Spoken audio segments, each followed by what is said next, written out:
So we have just one case. It's MRI. You will see the MRI. It's a MRI from Bertrand. Perhaps you can explain the situation, and we can discuss about this case. It's the gift done by WhatsApp. So I received this MRI yesterday as a professional soccer player with a very recent injury for the last Champions League. Maybe we can go a little bit slower. So look, amazing lateral notch, lateral meniscus, ACL, cartilage on the medial side, medial meniscus. And maybe on the frontal view, you can observe, peut-être aller doucement, ouais. So the injury, a complete MCL avulsion on the femoral side. Big impaction on the lateral side. Alan, how do you manage this kind of injury? I think the challenge that you have here is that you told me that this is a professional football player, right? Because if it wasn't a professional football player, I would most likely treat this non-operatively initially. It's a femoral-sided MCL injury, so I would see if that would heal. Let the knee calm down, rehab, and then reassess at sort of 6 to 8 weeks and see what laxity profile you have, and then treat the MCL accordingly. Brace or not? Brace for sure. So he's going to get a brace straight away, and you're trying to get the MCL to heal. Your problem is that he's going to have an agent, and he's going to want surgery immediately. And depending on what stage you pick him up, then there may be some pressures, external pressures for surgery to be done early. And if you're doing surgery early, then there's an argument to repair that MCL rather than taking a chance on it. So I think the nuance here is just the type of patient that you're dealing with. So acute surgery, you said MCL repair. Which graft you will use? For this scenario, any MCL injury, and if it's a high-level football player, it's a patella tendon, so BTP graft for sure. And then trying to repair that, I'd literally just do a repair with a suture anchor, or even pulling it in with an adjustable loop, tying some sutures over adjustable loop. So, numerous techniques that you can use to repair on the medial side. Étienne, même question. Si c'est un pro, donc il arrive à ta consultation lundi, ou si c'est un amateur, tu changes ton traitement? C'est une question qui est assez difficile pour moi, le pro ou amateur. J'aime bien avoir la notion de sportif impliqué ou non. C'est-à-dire que est-ce que c'est quelqu'un qui fait du sport beaucoup? Pro, effectivement, il y a d'autres critères qui rentrent en compte, qui sont les accompagnants. Moi, j'ai pas une patientèle de pro tous les matins, heureusement, parce que ça doit être fatigant au bout d'un moment. Mais je pense que j'essaye d'être agressif. Moi, je considère ça comme une lésion multiligamentaire. Et j'essaierai d'être agressif sur la prise en charge, notamment avec une réparation du plan médial, de la racine. Et effectivement, après avoir beaucoup discuté avec Thomas et pendant le symposium, Thomas Neri, je pense que ces patients-là, une greffe avec au dépend de l'appareil extenseur, et quand je vois ce que les Brésiliens nous ont montré avec le rectus femoris, sur lequel avec une seule greffe on peut faire le LCA, un retour, on touche pas aux ischio-jambiers, je pense que c'est une technique que j'utiliserai dans ce cas-là, et j'essaierai de l'opérer le plus vite possible. S'il arrive à 15 jours avec ce type d'accident, qu'est-ce que tu fais? À 15 jours? Oui. Ça va dépendre de comment réagit le genou, en fait. C'est surtout ça. Le délai, c'est une chose. En fait, quand on parle du délai, dans notre imaginaire, on dit un aigu, forcément, on a un gros genou inflammatoire, pas bien. C'est ça la vraie question. Plus que le délai, c'est comment est le genou. Est-ce qu'il réagit? Est-ce qu'il est très inflammatoire? Est-ce qu'il arrive à contracter son muscle? C'est surtout ça qui va être important. Le délai, je trouve que c'est quand même important parce que le professionnel, on va avoir l'IRM tout de suite, et le non professionnel, l'amateur, on aura souvent cet IRM après quelques semaines. Donc c'est vrai que c'est beaucoup plus dur, je trouve, à manager en aigu. On est tout de suite dans une situation subaiguë ou chronique. Je sais pas, nous on a les IRM assez rapidement à Toulouse, on est bien organisé. Donc je sais pas. Non, mais moi je suis toujours très précautionneux sur cette discussion pro, pas pro, parce qu'on parle de ça en boucle. On est 1000 dans la salle là, et des pros. Si on se groupe à tous, on en opère combien dans l'année? On peut pas centrer la discussion sur ça. C'est une part du problème, effectivement, mais le problème chez les pros, il est pas tellement médical, il est surtout ce qui est autour. C'est-à-dire, si lui, là, c'est un jeune espoir qui est pas pro ou un mec très impliqué dans son sport, est-ce que tu vas le traiter différemment d'un pro qui arrive avec l'agent, tout le cinéma, tout le monde qui se roule par terre en disant allez vite, il faut faire ça demain. Je comprends la discussion, mais c'est pas quand même pas la vraie vie de tout le monde. Nicolas, qu'est-ce que tu fais pour ce patient?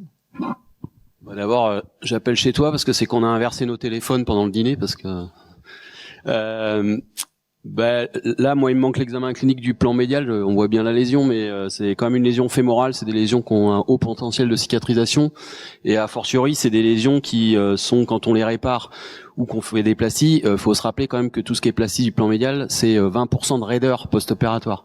Donc déjà, ça va temporiser un peu le truc, je t'opère en urgence ou pas pour gagner 15 jours, parce qu'il a quand même 20% de risque d'avoir une raideur post-opératoire, qu'on fasse une réparation, une reconstruction. Donc à partir de là, je pense que si on arrive à s'extraire du planning, moi je le gérerais un peu en décalé. Voilà, même chez les pros, on peut leur faire comprendre, et il y a des exemples de mecs qui attendent un peu avant de se faire opérer. Et là, je pense que c'est un bon exemple parce que c'est une lésion fémorale du ligament collatéral médial qui a priori a un bon potentiel de cicatrisation. Après, voilà, on décale un peu, on décale à 5-6 semaines le temps qu'il répare, qu'il cicatrise un peu. On teste. S'il a bien cicatrisé, on se pose la question de savoir si on fait quand même. L'autre attitude, ce serait d'y aller en disant j'y vais et je répare, je mets ça sur encre parce que je vais fiabiliser la cicatrisation. Après, c'est des genoux compliqués, parce qu'il y a aussi du ménisque à gérer, il y a le cartilage interne qui est un peu emmerdant. Voilà, il y a beaucoup de choses quand même compliquées. Qu'est-ce que tu lui donnes comme protocole en sortant de ta consultation, rééducation, attelle, etc. pour le faire cicatriser si tu temporises? Moi, je les mets en attelle articulé non bloqué. C'est-à-dire que on les laisse dans le secteur au départ 0,30 on va dire pendant 15 jours, et puis 0,90 pour viser les 90 à un mois en mobilité normale. Les béquilles en fonction de la douleur, mais ils peuvent appuyer parce que sinon ils le font pas de toute façon. Et puis on leur donne le programme. Ils rappellent quand ils ont un genou qui tend, qu'un quadriceps qui verrouille et qui est calme, et à ce moment-là on discute la chirurgie s'il pousse vraiment.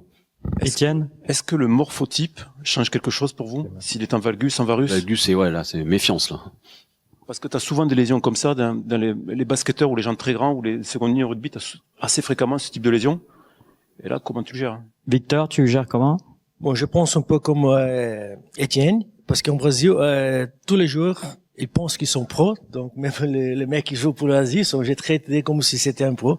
Dans ces cas-là, on a la tendance de plus en plus au Brésil de faire les réparations en aigu. J'ai fait la réparation de l'LCM et la reconstruction avec les rétrofémorales. Et vous avez parlé avec les délais de 15 jours. J'ai vu que les mecs, il y a à moi la contraction des quadriceps, il y a moi les bonnes mobilités avant l'opérer. Je pense que s'il a une bonne mobilité avant la chirurgie, tu vas pas avoir beaucoup de problèmes avec les raideurs. Et qu'Étienne a demandé, pour moi, c'est très important. Si c'est normal que c'est valgus, j'ai la tendance plus de opérer plus vite que si c'est varme. Pour moi, ça change. J'ai une remarque particulière parce que je suis pas du tout d'accord avec vous. Pour une raison très importante, c'est la lateral notch, moi, qui m'inquiète beaucoup et qui m'oblige à aller très vite l'opérer. Donc, qui est-ce qui décabosse sa lateral notch? Alan? I mean, you can elevate the lateral notch for sure. I tend to just make a small incision over that. Actually, do this like subchondral drilling sort of underneath, and then take an osteotome, lift it up, and then bone graft behind it. So it's actually a very, very easy procedure to do. And I think with the size of notch that you're dealing with there, it's not unreasonable. I don't think there's really good evidence that will tell us which ones you have to address. So I usually go on the clinical examination, and if they've really got a locking pivot shift, then that's the ones that I will elevate. But if you're going to do a lateral notch, you're going to do an MCL surgery, you're going to fix the MCL. You may then think about in a professional player, you're going to add in a tenodesis. That's a lot of surgery in a very acute setting, and the risk of stiffness is significantly high. That said, with a professional player, they've got much better access to rehab. They've got many other things that they can do that you can actually push through that. So again, it comes down to a conversation that you have with your patient and what they're able to, to deal with. And I think some of the pro athletes are a little bit more resistant to be able to, to be able to push through a stiff problem and really overcome this. Qui est-ce dans la salle qui décabosse son condyle externe? Il n'y en a pas beaucoup, hein. Ça fait pas l'unanimité. S'il y a tout est fellow, en fait, non? Ouais, c'est peut-être ça, ouais. Étienne, tu te décabosses? Non, je le fais pas, mais je pense qu'il faut que je m'y mette. Je pense que c'est une bonne idée. Vraiment. Pas l'expérience mais je pense vraiment que c'est une... C'est comme l'encoche de Malgagne à l'épaule, en fait. Il y a déjà plusieurs, je vais en parler tout à l'heure, mais il y a plusieurs papiers qui montrent effectivement des cas de récidive sur des encoches. Et quand l'encoche a été régularisée, le patient n'a pas recassé sa plastie. Et pour le plan antérolatéral, est-ce que, comme c'est une lésion importante médiale, est-ce qu'il faut faire aussi systématiquement un renfort latéral? Comment vous jugez l'indication de ténodèse latérale ou de reconstruction du Victor? ILL? Ouais, dans ces cas de malades là que je foot avec la lésion, j'ai fait les intralatérales, donc c'est percutané, c'est tranquille. Je pense qu'il va pas trop monter les chirurgies, mais j'ai fait ça. Nicolas? Ouais, je le fais à cause du profil et puis voilà. Après, c'est aussi un argument d'attente de voir si parce qu'il va y avoir un problème de gestion de greffe à un moment quand même. Hein. Alan? Yes, I would do it. Just again because of the nature of the pro athlete. Oui, pareil. C'est la même chose. Vous allez voir, je vais vous montrer tout à l'heure, mais je pense que c'est une très bonne opportunité pour faire un lomère, puisque ça nous donne accès sur le condyle latéral pour le décabosser. Donc en fait, on peut faire les deux en même temps et je pense que c'est plutôt une très bonne option. Voilà, merci beaucoup. Merci beaucoup.